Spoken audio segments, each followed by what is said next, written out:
ख्वातीन हज़रात, बहुत से blood pressure के मरीज़ जो होते हैं वो अक्सर दवाइयों का इस्तेमाल करते हैं और उन दवाइयों में जो है तो डायोरेटिक यानी जो पेशाब आवर गोलियां होती हैं उनका भी इस्तेमाल किया जाता है।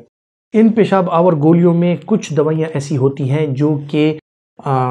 फिरोसमाइड या इस तरह जो है थायजाइड डायरेटिक्स उन पे बेस करती हैं, और कुछ जो होती हैं पोटाशियम स्पेयरिंग डायरेटिक्स यानी वो दवाइयां जो कि आपको पोटाशियम को आपकी बॉडी में रोक लेती हैं और आपका सोडियम और क्लोराइड वगैरह और उसके साथ एक्सेसिव पानी जो है उसका अखराज करती हैं। सो इनको पोटाशियम स्पेयरिंग डायरेटिक्स कहा जाता है और उनमें एक जो पोटाशियम स्पेयरिंग डायरेटिक है वो है स्पाइरोनोलेक्टोन।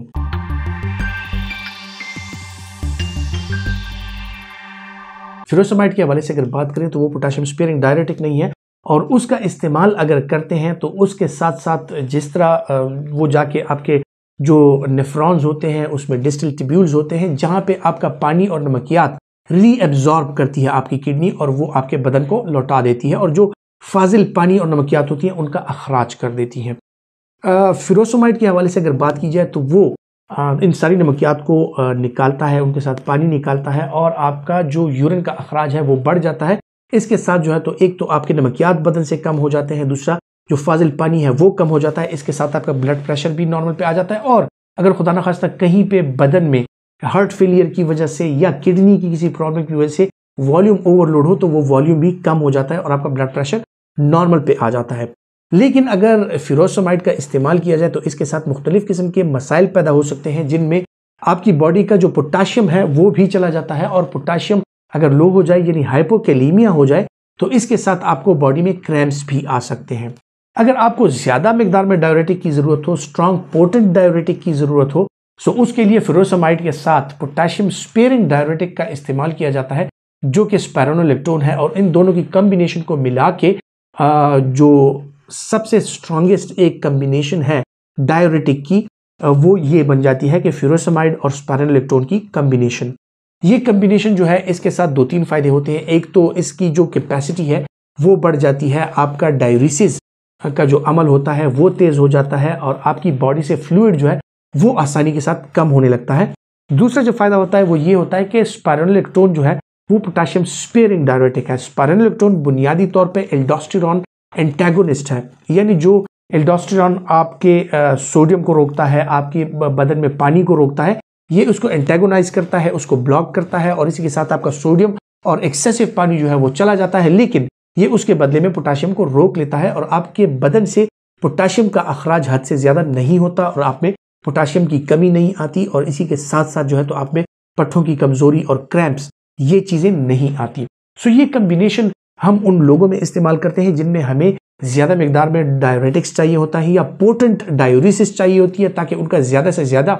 वॉल्यूम कम किया जाए। सो इनमें वो लोग शामिल होते हैं जो कि क्रॉनिक लिवर डिजीज का शिकार है या क्रॉनिक किडनी डिजीज का शिकार है उसकी वजह से, या हार्ट फेलियर का शिकार है, इस वजह से उनमें सूजन आ जाती है, बदन में एनएसआर का आ जाता है, जनरलाइज्ड एडीमा हो जाता है और हम चाहते हैं कि उनकी बॉडी से जो एक्स्ट्रा नमकियात हैं और पानी है उनका अखराज किया जाए। सो उनमें इस कॉम्बिनेशन का इस्तेमाल किया जाता है और इनका जो सूजन होती है वो भी कम हो जाती है, ब्लड प्रेशर भी नॉर्मल पे आ जाता है और इसी तरह जो कार्डियक रीमॉडलिंग हो रही होती है यानी दिल की जो सूजन हुई होती है कार्डियक फेलियर में वो भी इसके साथ कम हो जाती है। साथ ही साथ में स्पाइरोनोलेक्टोन का जो एक और अमल है वो ये है कि ये एंटी एंड्रोजेनिक है, यानी जो मेल हार्मोन्स होती हैं टेस्टोस्टेरोन ये उसका एक्शन भी ब्लॉक करता है और जो एंड्रोजेनिक इफेक्ट होते हैं वो कम हो जाते हैं। सो इसके साथ साथ ना सिर्फ बतौर एक डायरेटिक इसका इस्तेमाल किया जाता है बल्कि खवातीन में अक्सर औकात जो पॉलिसिस्टिक ओवरीज होती हैं यानी उनमें हार्मोनल इम्बैलेंस आ जाता है, उनमें टेस्टोस्टेरोन लेवल बढ़ जाता है, उनमें भी स्पाइरोनोलेक्टोन का इस्तेमाल करा के आप उनकी एंड्रोजेनिक एक्टिविटी जो है वो ब्लॉक कर सकते हैं और उनके जो हार्मोनल इम्बैलेंस है वो नॉर्मल पे ला सकते हैं। सो न सिर्फ ये कि एज अ डायरेटिक इसका इस्तेमाल किया जाता है बल्कि जो हार्मोनल प्रॉब्लम्स फीमेल में होती हैं या मेल्स में होती हैं एंड्रोजन ब्लॉकिंग के लिए उसमें भी इसका इस्तेमाल किया जा सकता है। ख्वातीन हज़रात, जो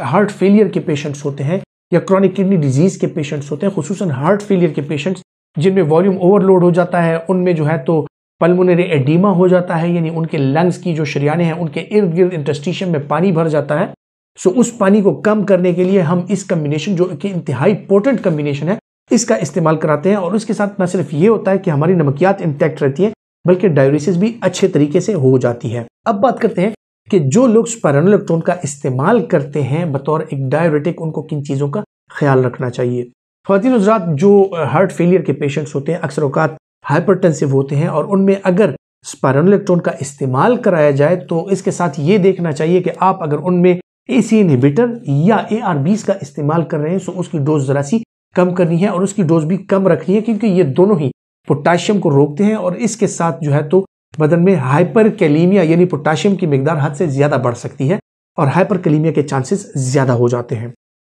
खुसूसन वो लोग जो क्रॉनिक किडनी डिजीज़ का शिकार हैं, उनमें अगर आपको डाययूरेसिस चाहिए होता है तो उनमें आप इसका इस्तेमाल फिर नहीं कर सकते, क्योंकि उनके GFR में कमी हुई होती है और उसके साथ साथ जो होता है उनका हाइपर कैलीमिया हुआ होता है, उनका पोटाशियम ज़्यादा होता है। तो अगर आप मजीद पोटाशियम बॉडी में रोकेंगे और स्पाइरुलिनोलेक्टोन का इस्तेमाल कराएंगे तो उनको लाइफ थ्रेटनिंग हाइपर कैलीमिया हो सकता है और उनको कार्डियक एरिथमिया हो सकता है और खुदा न खास्ता उनकी डेथ हो सकती है। सो जो क्रॉनिक किडनी डिजीज़ के पेशेंट्स हैं उनमें आप अगर फ्यूरोसमाइड का इस्तेमाल कराएं तो वो उनके लिए सेफ है, ना कि ये कि आप उनको अलोन जो स्पाइरुलिनोलेक्टोन है या इन कम्बिनेशन विद फ्यूरोसमाइड अगर आप उसका इस्तेमाल करें तो वो उनके लिए ख़तरनाक साबित हो सकता है।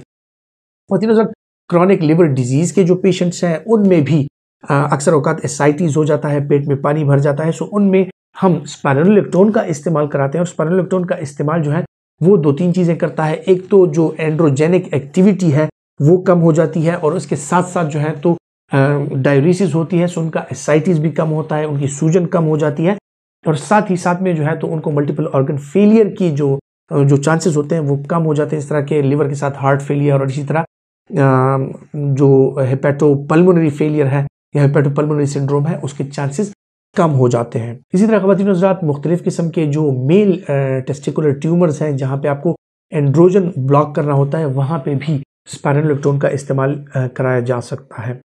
ख़वातीन हज़रात, इसका इस्तेमाल करने वाले जो लोग हैं उनमें क्या क्या साइड इफ़ेक्ट्स हो सकती हैं। उनके साइड इफ़ेक्ट्स में जो सबसे बुनियादी चीज़ है वो है हाइपरकैलीमिया, यानी आपका पोटाशियम हद से ज़्यादा बढ़ सकता है। इसके अलावा इस तरह मैंने जिक्र किया कि ये एंड्रोजन एंटेगोनिस्ट है, एंड्रोजन का इफेक्ट ख़त्म करता है। सो अगर मेल हजरात इसका इस्तेमाल क्रॉनिक लिवर डिजीज़ में एसाइटिस के लिए करते हैं सो उनमें जब एंड्रोजन का असर ख़त्म होता है और ईस्ट्रोजन और प्रोजेस्टेरॉन का असर जो है क्रॉनिक लिवर डिजीज़ की वजह से भी वो ज़्यादा हो जाता है, उनमें ईस्ट्रोजन प्रोजेस्टेरॉन की खुसूसन जो ईस्ट्रोजन की मिकदार है वो ज़्यादा हो जाती है और उनमें गायनेकोमेस्टिया यानी मेल के जो पस्तान हैं उनके बढ़ने का अमल वो हो जाता है। सो जो लोग लंबे अरसे तक स्पाइरुलिनोलेक्टोन का इस्तेमाल करते हैं उनमें गायनेकोमेस्टिया या फिर मास्टैल्जिया यानी जो उनके पस्तान है वहाँ पे दर्द होना स्टार्ट हो जाता है। सो ये इसका एक बुनियादी साइड इफेक्ट है। इसके अलावा इसके साइड इफेक्ट में ख़वातीन हज़रात, चूँकि ये एक डाययूरेटिक है, इसके साथ इलेक्ट्रोलाइट इम्बैलेंस आ सकता है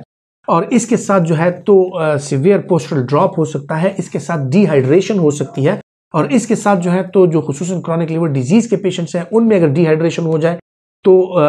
जो हेपेटिक एनकेफेलोपैथी है वो भी आ सकती है। जो क्रॉनिक किडनी डिजीज़ के पेशेंट्स हैं उनमें भी अगर हद से ज़्यादा डिहाइड्रेशन हो जाए और खुसूसन वो लोग फिर जो डायबिटीज़ का शिकार हैं, उनका शुगर हाई है, सो उनमें भी अगर डिहाइड्रेशन हो जाए तो वो hyper osmolar non ketotic coma की तरफ वो जा सकते हैं। सो डायबिटिक पेशेंट्स में जिनका शुगर बहुत ज़्यादा हाई हो उनमें भी इन दवाइयों का इस्तेमाल करते वक्त आपको एहतियात बरतनी है। ख़वातीन हज़रात, स्पाइरुलिनोलेक्टोन अलोन या स्पाइरुलिनोलेक्टोन इन कम्बिनेशन विद फ्यूरोसमाइड एक इंतहाई पोटेंट डाययूरेटिक है और जो हार्ट फेलियर, किडनी फेलियर और इस तरह के लिवर फेलियर के जो मरीज़ होते हैं जिनमें वॉल्यूम ओवरलोड हो जाता है उनमें इसका इस्तेमाल किया जा सकता है। ख़वातीन हज़रात, उम्मीद करता हूँ कि मेडिसिन नॉलेज के हवाले से जो वीडियोज़ हम आपके साथ शेयर कर रहे हैं ये आपके लिए इंफॉर्मेशन का एक ज़रिया है और अगर आप समझते हैं कि इससे आपको मालूमात हासिल हो रही हैं तो लाइक का बटन दबा के इस वीडियो को शेयर ज़रूर कीजिए। अपना बहुत सा ख्याल रखिएगा।